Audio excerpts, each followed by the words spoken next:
The scream shattered the backyard like glass. You think you can just slice into that cake without asking my boy first? I froze, knife hovering over the vibrant spaceship-themed cake I'd baked from scratch for my son Ethan's 6th birthday. Hours spent perfecting the starry frosting swirls, the little fondant astronauts, the silver edible dust that caught the sunlight just right. All 20 guests, kids mid-laugh, parents chatting, went deathly quiet as my sister Lauren marched forward, stilettos stabbing the grass, fury twisting her perfectly made-up face. She'd swept in 40 minutes late, thrusting forward a massive gift box that made every other present look pitiful. From that moment she'd nitpicked. The balloons were tacky, the playlist dated, the rented water slide dangerous. Now this. You're pathetic, she hissed, loud enough for the whole neighborhood to hear. Exactly like Mom, always playing the victim, even in death. The insult landed like a slap. Ethan stood by the slide, eyes wide, lower lip trembling. My grip tightened on the handle, but I kept my face blank. I'd learned long ago, emotion only fed her fire. Lauren, I said evenly, nodding toward my son, it's Ethan's day. He wanted the first piece for his friends. Her son, 7-year-old Caleb, shifted uncomfortably beside her. Caleb's the oldest here, she snapped. He deserves priority. You never think about real family. Real family.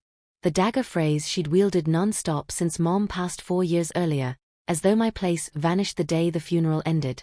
I set the knife down deliberately, pulled out my phone, and began typing while she ranted about respect and blood order, and how Mom would be disgusted by my greed. Lauren, I interrupted softly, eyes still on the screen, I'm messaging the trust administrator, asking whether your monthly support should continue. Her face blanched to ash. What did you just say? I met her gaze, calm as still water. I met her gaze, calm as still water. Your distribution from Mom's estate. I'm checking if we keep it going. You can't, her voice fractured. I can. Phone pocketed. So, shall we sing to Ethan, or keep ruining a little boy's party? Her husband Greg materialized at her side, murmuring, Babe, let's step back. She shoved him away without looking. You're lying. You have zero say. I gave the smallest smile. Sure. The celebration limped forward. Whispers rippled among the adults. Did she really insult their dead mom, here? That poor kid. Ethan opened gifts with mechanical smiles, glancing anxiously my way. I handed out cake slices, complimented parents on their kids' manners, acted like nothing had happened. While Lauren hovered near the hedge, knuckles white around her phone, expression swinging from rage to dread. 25 minutes later my phone vibrated. I read the reply, then crossed the lawn. She intercepted me halfway. Inside. Now. We stepped into the quiet kitchen.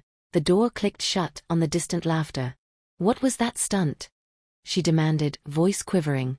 Everyone saw. Our neighbors. Ethan's classmates' parents. Exactly, I replied. Witnesses to you trashing me, and Mom, at a child's birthday. I was upset. You know I lash out when. When what? A 6-year-old serves his own cake. I folded my arms. Or when the bills stack higher because you've maxed another card? Her eyes flared. How do you even? I see the quarterly reports, Lauren. Every cent. I opened my email, showed her the latest trustee summary. She scanned, color draining further. This can't be real. The attorneys said the estate was professionally managed. Fixed schedules. The attorneys repeated what Mom instructed. Distributions at trustee discretion, my discretion. She named me sole trustee 6 weeks before the end. $52 million total. Properties, equities, the lake cabin you think is vacant. Everything. She collapsed onto a stool. But you work at that little bookstore cafe. I own 4 locations now. Mom ceded the first 2 when she was still strong enough to review my plans. I serve coffee because I love the rhythm of it, not because I'm broke. The used SUV gets me everywhere. The apartment's in a solid district. Frugal isn't the same as desperate. Why hide it? She whispered. Why broadcast it? So you'd demand extras? Weaponize it to prove I'm lesser family? Outside, kids shrieked happily on the slide. Normal joy against our silence. What do you want from me? She asked finally, defeated. Leave. Politely. Say Caleb has a headache. Quiet exit. She stood, shaky. If I don't. The support ends. Today. Mom's documents give me full power. She even left a sealed explanation, pages detailing why she locked it this way. Want the part where she predicted you'd belittle me the moment she was gone? Lauren's shoulders caved. I opened the door. One more thing, I added. I actually raised your amount last summer when Greg's firm hit trouble. Not because you earned it, because Ethan's cousin shouldn't suffer. But kindness has limits. She gathered her family and slipped out the side gate.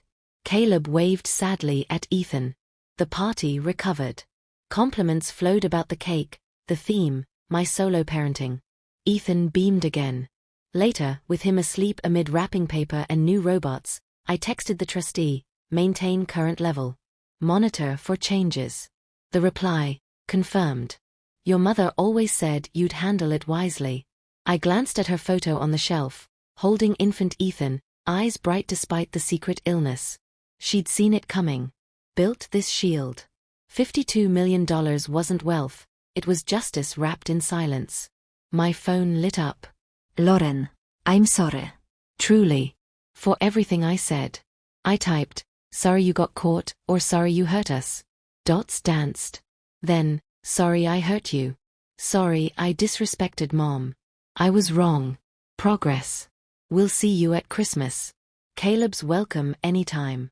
This stays. Between us. I covered Ethan with a blanket, kissed his temple. 6 years old. Safe. Loved. Shielded from the games that once scarred me. I'd handed him the knife because he asked. One small choice. And the whole hidden empire revealed itself. Some truths arrive quietly, until they're unstoppable.